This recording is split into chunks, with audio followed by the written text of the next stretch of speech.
बिस्मिल्लाहिर्रहमानिर्रहीम। लड़कियों की शादी की उम्र को 21 साल बढ़ाने के सिलसिले में शहर हैदराबाद में ये बड़े पैमाने पे देखा जा रहा है कि लोग परेशानी के आलम में बग़ैर कुछ सोचे समझे शादियों पर शादियां करते जा रहे हैं। ये कोई बड़ी तकारीब फंक्शन हॉल्स वगैरह में नहीं हो रही है, बल्कि ये शादियां छोटे से घर पे या मसाजिद में। मेरे पास रिकॉर्ड आए हैं कि हैदराबाद में बाज़ मसाजिद में एक एक दिन में 20-20 शादियां भी हो रही है। इस सिलसिले में ये प्रेस कॉन्फ्रेंस रखी गई है हैदराबाद के सोशल वर्कर्स और एनजीओज़ की जानिब से, जिसमें ये हम आवाम को और हुकूमत को दोनों को भी एक मैसेज देना चाहते हैं। सबसे पहली बात कि ये बिल क्या है वो समझ जाइए। देखिए, मेरे पास ये पार्लियामेंट में जो बिल आया है वो बिल की कॉपी मेरे पास है, जो कि बिल नंबर 163 ऑफ 2021 है।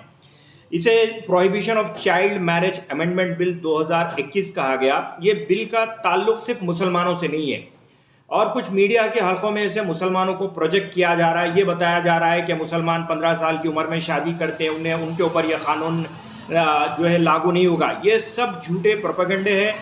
कुछ मीडिया हाउसेस ने सिर्फ और सिर्फ मुसलमानों को बदनाम करने का ठेका ले रखा है। लिहाजा वो बदनामगी से बचने के लिए मैं वाज़ेह कर दूं कि ये बिल सिर्फ मुसलमानों के लिए नहीं, बल्कि हिंदुस्तान में रहने वाले हर एक शहरी के लिए। ख़ास बात ये है कि ये बिल की जो असल बेस है वो prohibition of child marriage act 2006 है, यानी जो बच्चों की बचपन में शादियां होती है।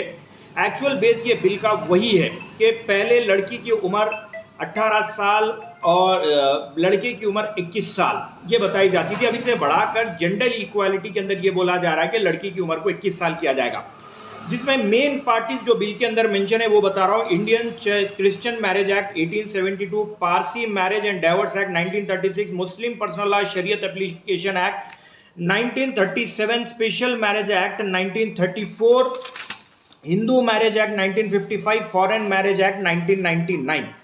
ये सब एक्ट्स इसके अंदर आ जाते हैं, और इस कानून के हिसाब से अब लड़की की उम्र बढ़ा के 21 साल की गई है। इसके अंदर एक खास बात पे तवज्जो देने की ज़रूरत है, वो ये है कि पहली वजाहत ये है कि ये बिल लोकसभा में पास नहीं हुआ है। ये बिल वापस गया है कमेटी के पास, जहां पर इस बिल पे रिव्यू होगा। चलिए, रिव्यू होने के बाद अगर ये बिल वापस आ भी जाता है तो इस बिल को लोकसभा के बाद राज्यसभा जाना पड़ेगा, राज्यसभा के बाद इसे सदर जमहूरिया यानी प्रेसिडेंट ऑफ इंडिया के पास जाना पड़ेगा। प्रेसिडेंट ऑफ इंडिया की सिग्नेचर होने के बाद you will get 2 years of time, 2 साल का वक्त लगता है इसे नाफिज होने के लिए, जो कि इसके अंदर इस बिल के अंदर क्लियर मेंशन है कि आपको 2 साल का अरसा लगेगा इसे नाफिज करने के लिए। यानी प्रेसिडेंट ऑफ इंडिया के पास जाना पड़ेगा।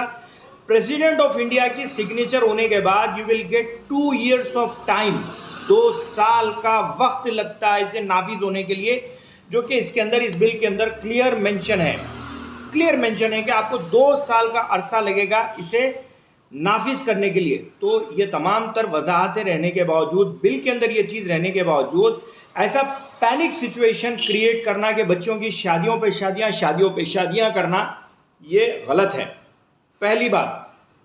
सेकंड बात ये है कि अभी मैंने बता दिया कि कौन सा एक्ट इसके अंदर आता है, तो ये सिर्फ मुसलमानों का नहीं है बल्कि ये तमाम का है। हाँ, एक ख़ास बात ये भी मैं इसके अंदर वजाहत कर दूं कि इस बिल के शेड्यूल के अंदर जो बताया गया है, Christian marriage act, Parsi marriage act, special marriage act, Hindu marriage act, Hindu minority guardianship act, Hindu adoption and maintenance act, foreign marriage act, ये तमाम तर 7 एक्ट का तस्करा करते हुए जो अमेंडमेंट किया जा रहा है, इसमें उम्र का तस्करा है, जबकि मुस्लिम शरीयत एक्ट के अंदर कहीं पे भी उम्र का तस्करा नहीं है।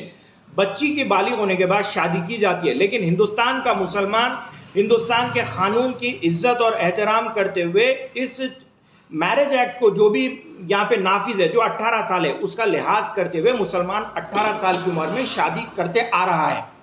अब अगर 21 साल होगा तो वो भी करेगा, क्यों नहीं करेगा? अगर हुकूमत 50 साल कहती है, नरेंद्र मोदी ने शादी की नहीं है, अगर मोदी साहब एक कानून लाते हैं कि मैंने शादी करके बीवी को छोड़ दिया, लिहाजा सब बीवी को छोड़ दें, तो मोदी साहब के भक्त इतने कि सब अपनी अपनी बीवियां भी छोड़ देंगे। तो यहाँ पर सबसे बड़ी जो गलती गवर्नमेंट ने की है वो ये है कि जितने भी मैंने यहाँ पर एक्ट्स और जितने भी मैंने पार्टीज का तस्करा किया है, हुकूमत ने किसी से भी कंसल्ट नहीं किया है। एक मामूली सैंपल सर्वे के ऊपर कानून जो है अमेंडमेंट किया जा रहा है, जिसके अंदर किसी को मालूम ही नहीं है कि ये सर्वे कहाँ पे हुआ, ये सैंपल सर्वे पे। तो लिहाजा पहली बात, परेशान होने की ज़रूरत नहीं है। दूसरी बात, ये कानून सिर्फ मुसलमानों के लिए नहीं है, इसके अंदर सब आते हैं। तीसरी एक अहम बात यह है कि उम्मीद रखें कि पार्लियामेंट में, लोकसभा में आने के बाद कोई कानून मान लिया जाएगा। इसकी एक अच्छी मिसाल ये कि किसानों के लिए कानून बना था, उन लोगों ने एहतजाज किया, हुकूमत को मजबूर होकर किसानों के सिलसिले में कानून को वापस लेना पड़ा। तो कोई ज़रूरी नहीं है कि लोकसभा में आने के बाद ये हो जाएगा या कमेटी के बाद गुजरने के बाद हो जाएगा, ये वापस भी हो सकता है, हुकूमत खामोश भी बैठ सकती है। तो लिहाजा आवाम को हम इस बात का पैगाम देना चाहते हैं कि परेशान ना हो, आराम से अपने वक्त पर शादी करें। आप लोग अपनी बच्चियों को पढ़ा रहे हैं, कर रहे हैं, जो भी कर रहे हैं, अपने हिसाब से आराम से अब आप काम करें, हैबत में ना आए, परेशान ना हो। अब आपके रिकॉर्ड के हिसाब से अब तक